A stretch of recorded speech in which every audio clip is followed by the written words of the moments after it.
सभी स्टार्टअप को मनीष कुशवाहा का नमस्कार।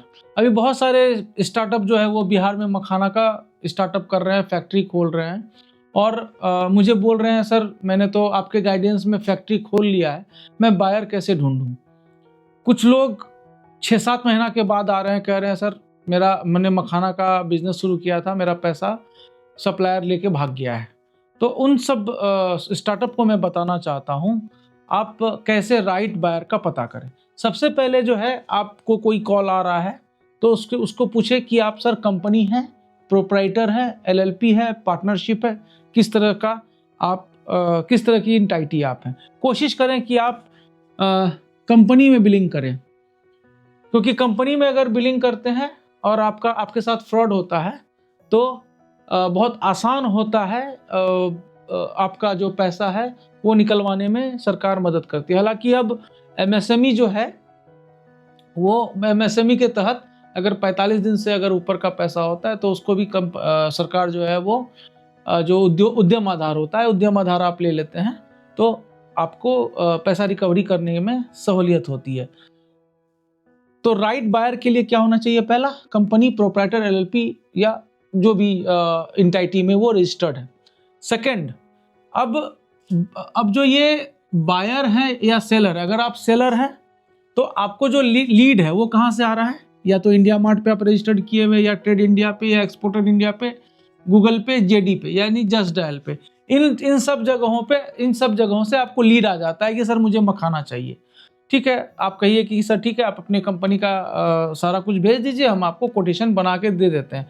अगर कोई बायर आनाकानी करता है कि सर आप पहले मेरे को रेट बता दीजिए, उसके बाद मैं आपको सारा डेटा दे देता हूं, या आप कम से कम उसको कोटेशन तो बना के देंगे। कोटेशन बनाने के लिए तो आपको चाहिए ही कंपनी का जीएसटी नंबर चाहिए, तभी तो आप उनको कोटेशन बना के आप सीधा बोलिए कि सर जो भी बिहार के एंटरप्रेन्योर है, जो लोग नया क्या नाम कहते हैं फैक्ट्री खोल रहे हैं, उनके साथ अभी बहुत ज़्यादा फ्रॉड हो रहा है सब जगह पे, दोनों तरफ से, मतलब बायर के भी तरफ से हो रहा है और सेलर की तरफ से हो रहा है। तो मैं पहले की वीडियो अगर आप देखेंगे तो कैसे राइट बायर ढूंढें, राइट सेलर ढूंढें, अभी मैं बायर का ये वीडियो बना रहा हूँ। तो आप सीधा कहिए कि सर अपना आप एंटिटी भेजिए, जैसे कि जीएसटी नंबर भेज दीजिए, मैं आपको कोटेशन बना के भेजता हूँ। हाँ, अगर ईमेल भी पूछिए कि क्या है। एक तो उनके डोमेन पे अगर ईमेल बना हुआ है तो अच्छा है, नहीं तो जीमेल भी ऑथेंटिक होता है, लेकिन जीमेल से ज़्यादा ऑथेंटिक, जैसे सपोज मेरी कंपनी है चहक फूड्स, तो मेरा ईमेल आईडी क्या होगा? support@chehakfoods.com, मतलब मेरे डोमेन के पीछे मेरे कंपनी का नाम लिखा हो रहा है। अगर जीमेल रहता है तो थोड़ा ऑथेंटिसिटी कम हो जाती है। उसके बाद जो बायर होता है ना, अगर इन सब जगहों से लीड लिया, सबसे पहला क्वेश्चन अगर पूछे रेट क्या है, मेरे पहले के भी वीडियो आप देखिएगा, जो पूछ ले रेट क्या है तो समझ जाइए कि वो सब नया स्टार्टअप शुरू कर रहा है। अब मखाना है, मखाना में बहुत सारी वैरायटी होती है, रेट क्या है इसका कोई मतलब नहीं होता। अगर आपको बायर ये पूछता है सर स्पेसिफिकेशन के अनुसार रेट क्या है, समझ जाइए कि वो जो बायर है वो कुछ स्टडी किया है, वो जेन्युइन बायर है। वो आपसे जो पूछ रहा है कि सर आप बताइए कि मखाना में ये वैरायटी, सपोज हम साड़ी खरीदने गए, साड़ी में हम सीधा दुकान में पूछेंगे क्या, मुझे साड़ी दिखाइए, तो वो साड़ी क्या है, 200, कोई भी चीज़ है, साड़ी है, चावल है, हर कुछ का अपना अपना क्वालिटी होता है। तो उनसे पूछिए कि मुझे इस क्वालिटी का मखाना क्या रेट पड़ेगा।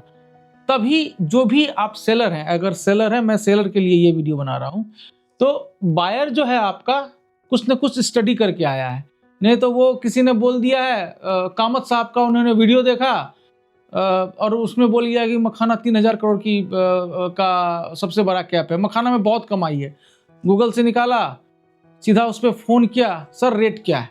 समझ जाइए कि वो बहुत ज़्यादा इंटरेस्टेड नहीं है, वो बस मस्ती करने के लिए, या अगर वो नौकरी कर रहा है तो उसके बॉस ने उसको डांटा है, और अगर वो बिहार का है तो उसको मखाना का काम करना है, तो इसीलिए आपसे सीधा क्वेश्चन पूछ रहा है रेट क्या। वो सीरियस बायर नहीं है आपका।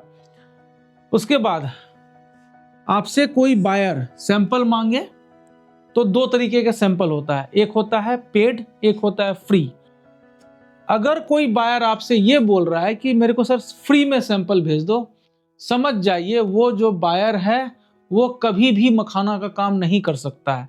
कारण मैं बता रहा हूँ, 130 करोड़ की पूरी की भारत की जनसंख्या, अगर उसमें 1% मतलब 1 करोड़ के थोड़ा सा प्लस भी, अगर 1 करोड़ आदमी फ़ोन करके आपसे सैंपल मखाना, आज के डेट में मोटा मोटी समझ लीजिए कि आज का जो ये नवंबर 2025 का वीडियो मैं बना रहा हूँ, नवंबर 2025 में आज का जो रेट है वो मिनिमम जो है 600 रुपये और मैक्सिमम 1200 रुपये, होलसेल की मैं बात बता रहा हूँ। मिनिमम 600 से 1200 रुपये किलो है। अगर मान के चलिए 600 भी मैं नहीं पकड़ूँ और 1200 भी नहीं पकड़ूँ, 1000 रुपये एक एग्जाम्पल के लिए मैं पकड़ता हूँ। 1000 रुपये किलो के हिसाब से मैं 1 करोड़ को अगर सैंपल ही बाँट दूँ, हमारी कंपनी अगर सैंपल ही बाँट दे, तो हमारे यहाँ से मखाना ही चला जाएगा। तो जो बायर होगा आपसे, वो कहेगा सर हमको पेड सैंपल दो।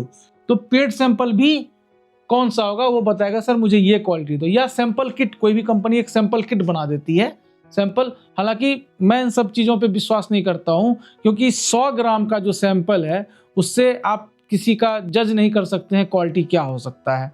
उससे अच्छा है कि जो बायर हैं अगर आपके पास आता है, आपकी फैक्ट्री आता है, तो समझ जाइए अगर वो खर्च करके आपके फैक्ट्री आ रहा है तो वो बायर जो है वो बहुत ही ज़्यादा जेन्युइन है और उसको मखाना का बिजनेस करने की इच्छा है, तभी आप उनको एंटरटेन कीजिए। नहीं तो जो फ़ोन वाले हैं, तो फ़ोन वाले को फ़ोन तक ही रहने दीजिए, कहिए कि सर आप आइएगा तभी मैं बात करूंगा, नहीं तो पैसे डूबने की बहुत ज़्यादा प्रबल संभावना है। जनरली बिहार में ऐसा अभी हो रहा है। तो जो आपसे, मैं फिर से कहना चाहता हूँ, जो आपसे फ्री सैंपल मांग ले, समझ लीजिए वो मखाना का, क्योंकि सैंपल अगर 1000 या 2000 या 3000 का है, जो आदमी 3000 रुपये का या 1000 रुपये का या 2000 रुपये का अगर आपसे सैंपल नहीं खरीद सकता है, वो कभी भी लाखों और करोड़ों का धंधा नहीं कर सकता है। ये चीज़ मैंने पिछले 10 सालों में समझा है कि जो बायर सैंपल नहीं खरीद सकता है अपने पैसों से, वो बायर कभी भी धंधा नहीं कर सकता है।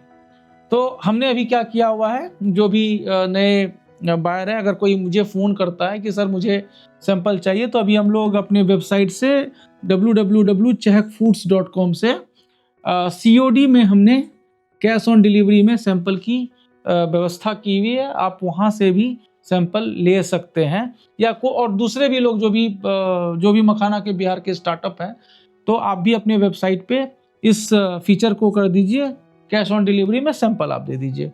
उसके बाद अब जो राइट बायर आपको फाइंड आउट करना है, अगर आपने फैक्ट्री लगा ली है तो सबसे ज़्यादा जो ऑथेंटिक सोर्स है वो कौन सा है, जो मैं पिछले 10 सालों से कर रहा हूँ। मैं एग्जीबिशंस में पार्टिसिपेट करता हूँ। हालांकि एक एग्जीबिशन में अगर बढ़िया से खर्च किया जाए तो लगभग 5 लाख का खर्च होता है। ये चीज़ थोड़ा सा एक स्टार्टअप के लिए बहुत बड़ा राशि होता है, लेकिन ये 5 लाख आपका वर्थ होता है। तो इसमें भी बहुत सारा क्या होता है, MSME सपोर्ट करती है, MSME सपोर्ट करती है आपको, MOFPI जो है वो सपोर्ट करती है, MOFPI वो सपोर्ट करती है। ये फ्री ऑफ कॉस्ट जो है आपको स्टॉल देती है। तो कोशिश करें कि पहले MSME और MOFPI के थ्रू हम स्टॉल लें, नहीं तो अगर आप प्राइवेट रूप से जा रहे हैं तो 5 लाख, 1 से 2 लाख रुपए आपको जगह का लगता है और 3 लाख रुपए एक डेकोरेशन होता है वहाँ पे लगता है। तो एग्जीबिशन में जैसे आपको इंडिया में अगर करना है तो आपको आहार हो गया, अगर आपको विदेश के सप्लायर को ढूंढना है, जैसे एक्सपोर्टर को अगर ढूंढना है, तो इंडस फूड हो गया, अनु फूड हो गया जो कि मुंबई में लगता है। इंडस फूड कभी आपको पूरे भारत में कहीं कहीं लगता है, जैसे हैदराबाद में लगता है, नोएडा में लगता है। आहार आपको जो है वो जो भारत की राजधानी है वो दिल्ली में लगभग लगता है। आहार हमेशा लगभग दिल्ली में ही लगता है। तो इंडस, मैं फिर से बोल रहा हूँ, जो भी बायर हैं, कैसे राइट बायर जो स्टार्टअप है वो कैसे फाइंड आउट करें, तो आप एग्जीबिशन में जाइए। एग्जीबिशन में 2 तरीके हैं, एक प्राइवेट मोड में जिसमें कि 4 से 5 लाख आपका खर्च है, दूसरा फ्री ऑफ कॉस्ट MSME और MOFPI 3 by 3 square 9 square metre का एक छोटा सा स्टॉल देता है, वहाँ से भी आपको बायर मिल जाएंगे। ये भी एक फ्रूटफुल होता है। उसके बाद आपको जो ये आहार हो गया वहाँ पे आप ले, इंडस फूड जो हो गया ये पूरे भारत में सब जगह लगता है। अनु फूड जो है वो आपका मुंबई में लगता है। तो और बहुत सारे एग्जीबिशन, जैसे वर्ल्ड मिठाई हो गया, बहुत सारे एग्जीबिशंस लगते हैं जो कि मखाना के बायर को आप वहाँ पे, सही बायर को वहाँ पे मिलेंगे। उसके बाद आप वहाँ पे उनको बोलिए और वो आपके फैक्ट्री आएंगे और बायर और सेलर का मिलन होगा और आपका मखाना का व्यापार चलेगा। तो वीडियो को लाइक करते रहिए, शेयर करते रहिए